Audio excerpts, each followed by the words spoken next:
जिला collector doctor Girish Mishra ji से मैंने इसलिए उनको पत्र लिखा था क्योंकि हम जिस घर में रहते हैं वो काफ़ी क्षतिग्रस्त हो चुका है और निकट भविष्य में उस घर को डिसमेंटल करके तोड़ के हमको नया घर बनाना है और इस प्रक्रिया में कम से कम 2 साल 2.5 साल तो लग ही जाएगा।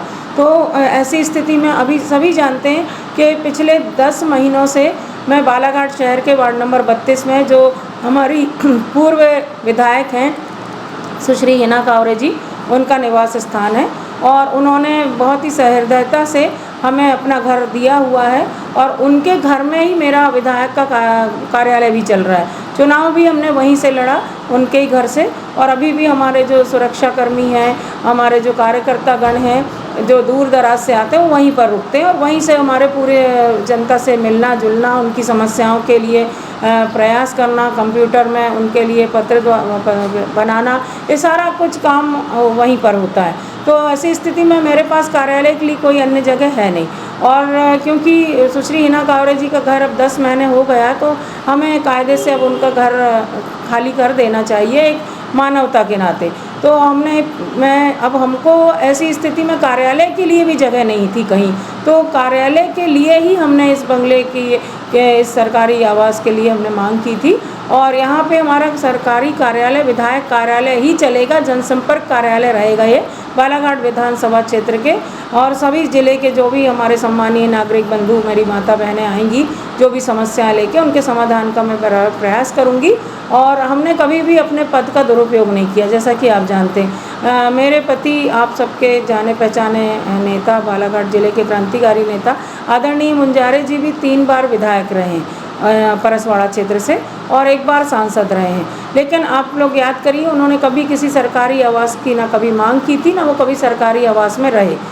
और यही स्थिति मैंने भी नगर पालिका अध्यक्ष रही, लेकिन मैंने कभी इस तरह की कोई मांग नहीं की थी। लेकिन अभी वर्तमान में क्योंकि घर बनना है हमारा, इसलिए हमने मांग की और जिला प्रशासन की तरफ से, जिला कलेक्टर डॉक्टर गिरीश कुमार मिश्रा जी की तरफ से ये हमें सरकारी आवास उपलब्ध कराया गया है।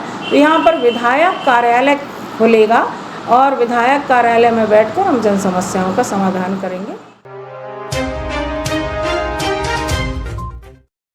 आज नमामि गंगे जल संवर्धन योजना के तहत हम लोगों ने हमारे मुख्य वन संरक्षक श्री सेंगर साहब, वन मंडल अधिकारी मैडम श्रीवास्तव मैडम, एसडीओ साहब मेसराम जी एवं हमारी परिषद अधिकारी महोदया सोनम गढ़पाल के मार्गदर्शन में हम लोगों ने जागपुर घाट में जाकर वहाँ पर जितनी भी पॉलीथीन और प्लास्टिक की बोरी थी उनको हमारा लघुर उत्पादन के वन अमले द्वारा सफाई किया गया और उसे नदी से बाहर ला कर के बाहर किया गया। आपके चैनल के माध्यम से मैं यह कहना चाहूँगा, बालाघाट की जनता से निवेदन करना चाहूँगा कि नदी एक कूड़ादान नहीं है। वहाँ अधिकांश हमने पाए हैं कि फूल के बड़े बड़े पॉलीथीन में फूल, पूजा के फूल वहाँ डाल दिए गए हैं, जिनको बाहर करके मैं उन लोगों से भी निवेदन करना चाहूँगा कि जिनके घर में अंत्येष्टि हो जाती है, उनके कपड़े, उनके बिस्तर, उनकी दवाइयाँ सब सारे का सारा चीज़ नदी में लाकर फेंकते। उन्हें आप नगर पालिका की गाड़ी आती है वहाँ डाल दें या कोई ऐसे स्थान पर डालें जहाँ पर उसका डिस्पोजल हो सके। वो नदी में कोई भी चीज़ आप कूड़ा कचरा जैसे लाकर फेंकना अच्छा नहीं है। साथ ही साथ यह भी निवेदन करूंगा, जो व्यक्ति अंत्येष्टि में जाता है अपने साथ 2 बाटल ले जाए, परमानेंट 2 बाटल, जिसमें 1 बाटल का पानी खुद के उपयोग के लिए, दूसरे बाटल का पानी जो पानी में पानी नहीं ला पाता उनके उपयोग के लिए। होता यह है कि जिनके अंत्येष्टि होती है वो पानी के पाउच लेके जाते हैं और पीते हैं और पूरे नदी भर पानी का पाउच फेंका हुआ है। तो मैं ऐसा आग्रह करूंगा, ऐसा निवेदन करूंगा कि पानी के पाउच नदी में ना ले जाएं।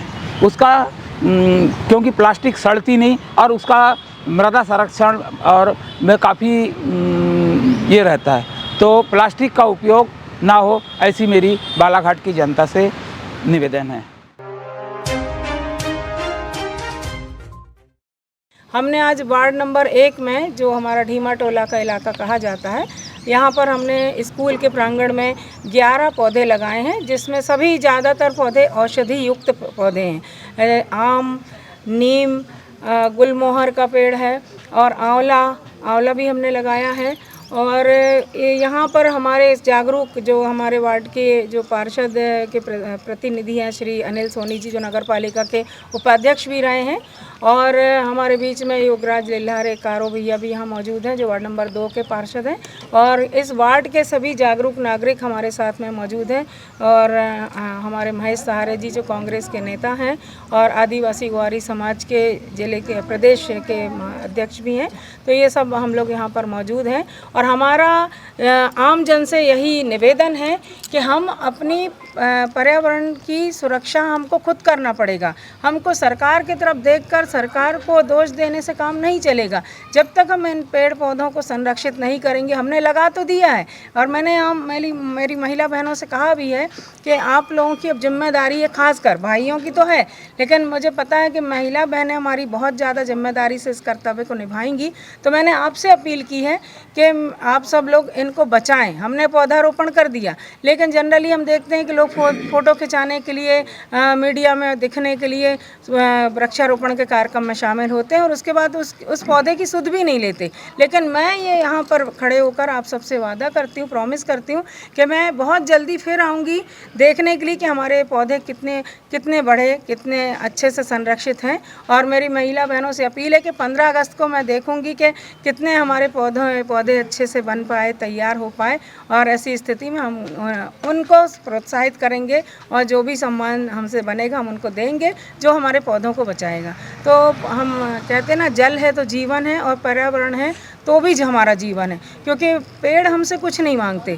पेड़ बल्कि हमको ऑक्सीजन देते हैं, हमारे वातावरण को शुद्ध करते हैं, बिना किसी डिमांड के वो हमारी डिमांड पूरी करते हैं। इसलिए हम सब की जिम्मेदारी के पेड़ों ज़्यादा से ज़्यादा पेड़ लगाएं और उनको संरक्षित करें, सुरक्षित करें। पानी को व्यर्थ बहने से बचाएं। जल है तो जीवन है और सुरक्षित हम तभी कर पाएंगे जब हम व्यर्थ जल को बहने से रोक पाएंगे।